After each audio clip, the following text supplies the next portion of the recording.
Hello students and welcome back to our YouTube channel Nitesh Tiwari e learning. तो जैसा मैंने आपसे वादा किया था कि हम एक सीरीज़ लाने वाले हैं पोल साइंस एंड हिस्ट्री, खास करके इंपॉर्टेंट क्वेश्चन की। अगर आपने हिस्ट्री की कोई वीडियो जो हमने डाली है नहीं देखी है तो प्लीज़ जाइए, क्योंकि इंपॉर्टेंट क्वेश्चन की पूरी सीरीज चल रही है जहाँ पे हम कोशिश करेंगे कि आपके एग्जाम तक सारे चैप्टर की जो वन शॉर्ट वीडियो है इंपॉर्टेंट क्वेश्चन की वो हम डाल दें। और अपना प्यार ज़रूर हमें दर्शाते रहें। चैनल पर नए हैं, चैनल को सब्सक्राइब कर लें, बेल आइकन को ज़रूर दबा दें, ठीक है, ताकि आप तक हमारी सारी जो वीडियोज़ है वो आ सकें। तो भाई Nitesh Tiwari, it's not a channel, it's a emotion. आपके लिए काम करने के लिए हम तत्पर हैं। कमेंट कीजिए, जिस भी सब्जेक्ट का जो भी टॉपिक आपको समझना है, जानना है, हमें बताइए, हम ज़रूर उस पर वीडियो बनाएंगे, ठीक है। तो संविधान क्यों और कैसे, संविधान के बारे में है। जहाँ संविधान क्या है पहला क्वेश्चन बनता है। तो संविधान एक लिखित दस्तावेज है जिसके माध्यम से किसी भी देश की जो शासन व्यवस्था होती है उसको चलाया जाता है। जैसे इसमें दिख रहा होगा आपको, राजेंद्र प्रसाद जी हमारे हैं, हमारे अम्बेडकर जी हैं, हमारे पंडित जवाहरलाल नेहरू हैं, आपके पटेल साहब हैं। तो बहुत सारे हमारे नेता हैं, जिसमें ये देखिए ये नेता है हमारे अबुल कलाम आज़ाद। तो ये सारे नेता किस प्रकार से इस संविधान को बना रहे हैं, ये संविधान को बनाया उसके बाद एक दूसरे को प्रस्ताव दे रहे हैं।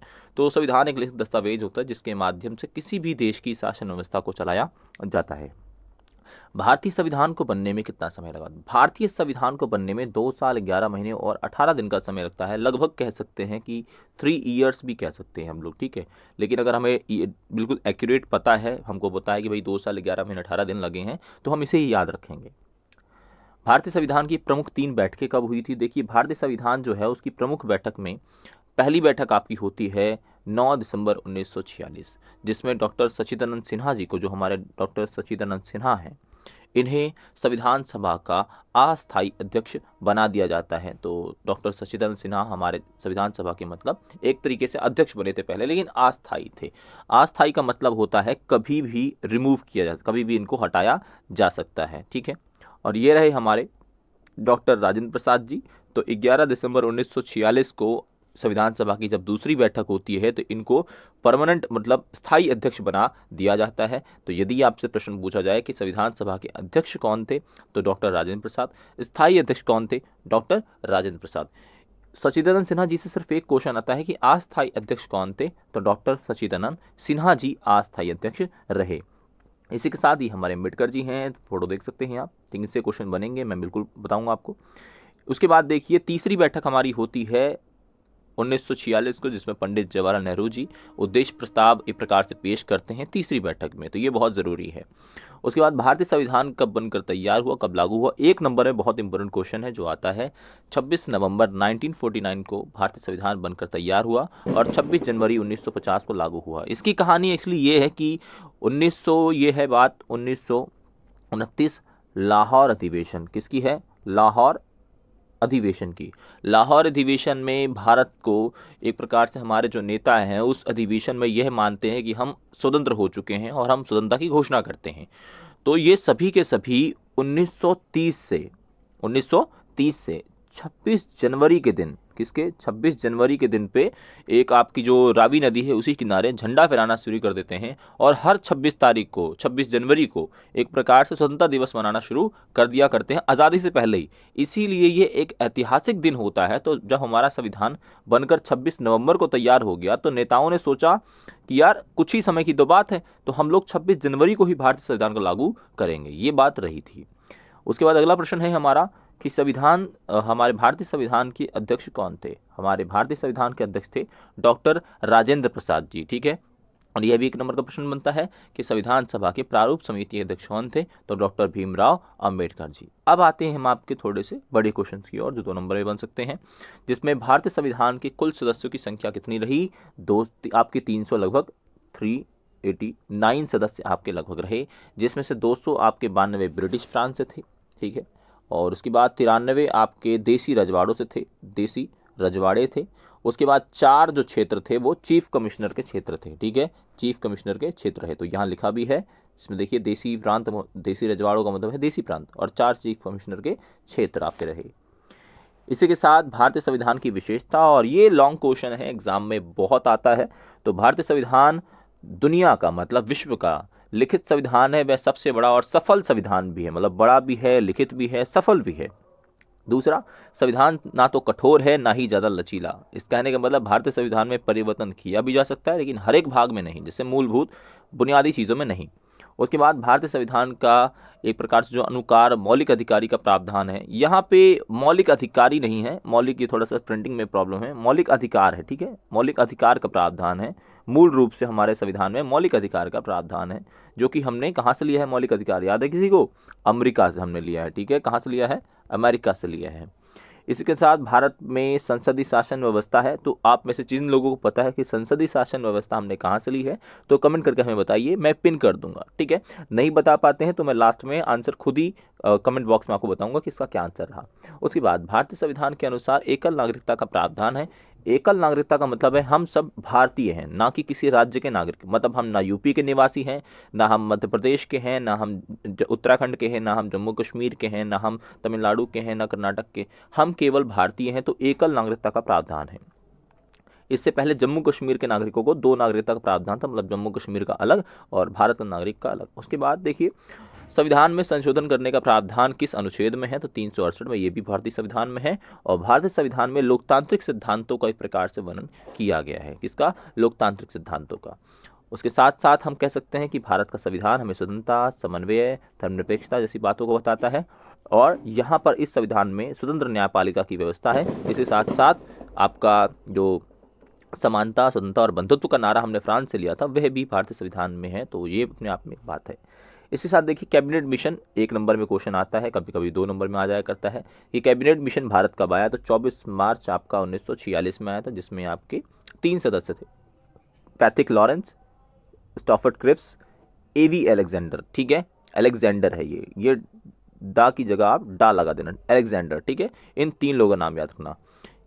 पहले का नाम है पैथिक लॉरेंस, पैथिक, ठीक है। दूसरे का नाम है स्टैफोर्ड, तो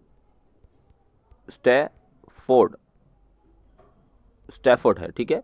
और तीसरे का नाम तो बहुत क्लियर है, ए और वी, ठीक है, एवी अलेक्जेंडर। ये तीनों का नाम आप याद कर सकते हैं।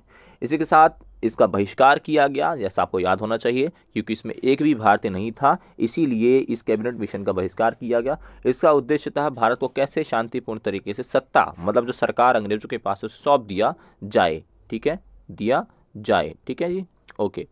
आगे बढ़ते हैं। तीसरा इसका पॉइंट था कि कैबिनेट मिशन के माध्यम से संविधान सभा की गणना की गई थी। कहीं ना कहीं से जो हमारा कैबिनेट मिशन था वो इस एक प्रकार से हम कह सकते हैं कि थोड़ा सा जो रहा, थोड़ा सा मैं कहूँगा कि इसकी गणना संविधान सभा का काम मतलब करना था। तो ये चीज़ आप याद रखना।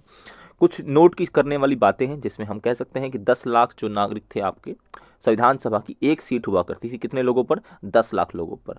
चुनने की प्रक्रिया संविधान सभा के लोगों की कैसी थी? अप्रत्यक्ष थी। कुल कितने मेंबर थे? 389। तो इन बातों को आप याद रख सकते हैं। अब अगला हमारा इसमें प्रश्न बनता है इसी का मतलब कि भाई भारत पाकिस्तान विभाजन के बाद सदस्यों की संख्या कितनी बची थी? 299। यह अपने आप में 1 नंबर का क्वेश्चन बनता है कि भारतीय संविधान में अंतिम हस्ताक्षर कितने सदस्यों ने किया था? तो आप याद रखिएगा 284 लोगों ने। अब ये क्वेश्चन हमने कई बार देखा है, संविधान में आता है इस क्वेश्चन में, मतलब ये हमारे चैप्टर से, कि भारतीय संविधान को कठोर व लचीला संविधान क्यों कहा जाता है, क्या ऐसे कारण हैं? कठोर इसलिए है क्योंकि भारतीय संविधान कठोर इसलिए कहा जाता है क्योंकि इसमें संशोधन करने की जो प्रक्रिया है बहुत जटिल है, और मूल मतलब है जो बुनियादी चीज़ें हैं उसमें परिवर्तन नहीं किया जा सकता। पहला। लचीला इसलिए है कि भारतीय संविधान इसलिए कहा जाता है क्योंकि इसमें संशोधन कर सकते हैं, परंतु समय व परिस्थिति के अनुसार, मतलब हमें ये समय और परिस्थिति को देखना पड़ेगा कि समय की क्या डिमांड है, परिस्थिति की क्या डिमांड है। जरूरत के अनुसार हम संविधान में बदलाव कर सकते हैं, यह एक लचीला सिद्धांत है। और अनुच्छेद जो एक प्रकार से है वो 368, जिसमें भी हम लोग चेंजेस करते हैं। तो ये सारी की सारी चीज़ें लगभग हैं, ठीक है जी। उसके बाद देखिए अगला हमारा पॉइंट बनेगा इसमें संघ और राज्य के बारे में कैसे थोड़ा सा बताया हुआ है। तो देखिए ये भी है, संविधान का वर्गीकरण कुछ इस प्रकार से है। केंद्र राज्य के संबंध, विधायिका कार्यपालिका के संबंध, परिवर्तनशील आधारित, ठीक है। उसके बाद निर्माण प्रक्रिया आधारित, जिसमें हम लोग कह सकते हैं निर्माण प्रक्रिया में अलिखित की चीज़ों की बातें की गई हैं। और राष्ट्रपति प्रणाली, जो संसदीय प्रणाली और राष्ट्रपति प्रणाली है, उसमें विधायिकी और जो कार्यपालिका के संबंध है उनका वर्णन है। तो थोड़ा सा संविधान का कुछ इस प्रकार से वर्णन है, आप केवल इनके नाम याद करना, वैसे इतना आता नहीं लेकिन फिर भी हमें थोड़ा नॉलेज होनी चाहिए इस बारे में भी। अब यह प्रश्न आपका है इसको हम कहेंगे बोनस क्वेश्चन है, और बोनस क्वेश्चन मैं उन्हीं को देता हूँ जो लास्ट तक हमारी वीडियोस को देखते हैं। ये है वेरी इंपॉर्टेंट क्वेश्चन, आप चैनल में अगर लास्ट तक हैं तो आपको कुछ बढ़िया मिलने वाला है। तो भारतीय संविधान के स्रोत कह सकते हैं, पुष्पगुच्छ की सज्जा कह सकते हैं, उधार का थैला या कटोरा क्यों कहा जाता है, ये बहुत इंपॉर्टेंट क्वेश्चन है। तो पहला हमारा टॉपिक्स में रहेगा कि 1935 जो आपका अधिनियम है उससे हमने लगभग 75% जो अंश हैं संविधान के वे लिए हैं। भारत सरकार जो अधिनियम 1935 है उससे हमने 75% जो हमारा संविधान है वो ये चीज़ें ली हैं। दूसरा, 1928 में मोतीलाल नेहरू कमेटी ने 10 मूल मानवाधिकारों को शामिल किया था, तो वहाँ की थोड़ा सा हमने लिया। उसके बाद अन्य देशों की संवैधानिक प्रणाली से हमने कुछ बातें भारत संविधान में समाहित की गई हैं, जिसमें हम अब जानेंगे कौन सी बातें हैं वो। जैसा कि ब्रिटिश जो संविधान है वहाँ से हमने सर्वाधिक मत के आधार पर चुनाव की जीत प्रणाली को अपनाया, जिसको हम लोग बोलते हैं first past the post system, FPTP, ठीक है। उसके बाद आपका है यहाँ पर सरकार का संसदीय स्वरूप, संसदीय होगा, संसद मतलब आपका लोकसभा राज्यसभा होगा, इस प्रकार की व्यवस्था देश में चलाई जाएगी, तो वो हमने ब्रिटेन से ही लिया है। इसी के साथ कानून के शासन का विचार, तो कानून कहाँ से लिया जाएगा, कानून के बारे में कहाँ से बातें होंगी या कानून किस प्रकार का होगा, यह भी हमने ब्रिटेन से लिया है। विधायिका में अध्यक्ष पद और उसकी कानून निर्माण की विधि, ये सब कुछ हमने कहाँ से लिया है, तो आप याद रखिएगा ये सब हमने लिया है ब्रिटेन से, ठीक है जी।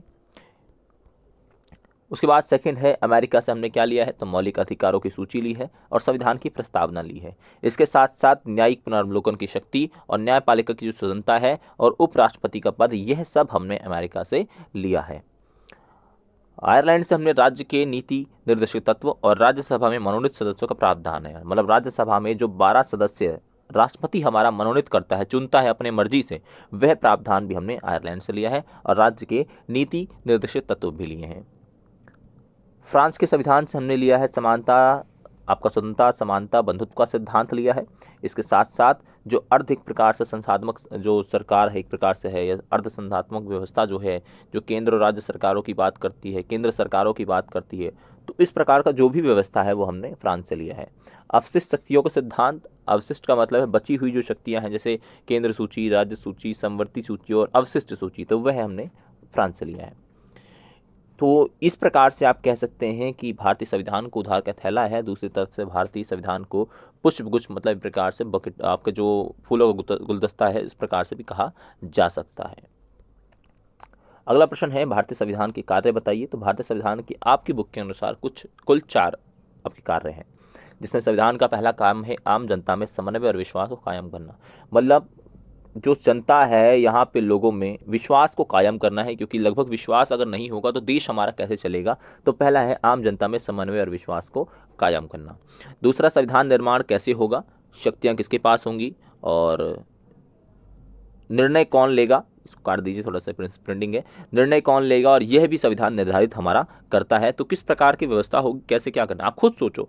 अगर संविधान निर्माण का व्यवस्था ना होता या सरकार निर्माण की जो व्यवस्था संविधान ने नहीं बता रखी होती, तो आज तो लड़ाई हो रही होती, और जो पावरफुल शक्तिशाली जो लोग हैं जिनके पास शक्ति होती वह तो सरकार में बैठ जाते। इसलिए ज़रूरी है कि हर चीज़ संविधान बता के गया हुआ है, इसलिए सब कुछ अच्छी से बहुत अच्छे तरीके से देश चल रहा है।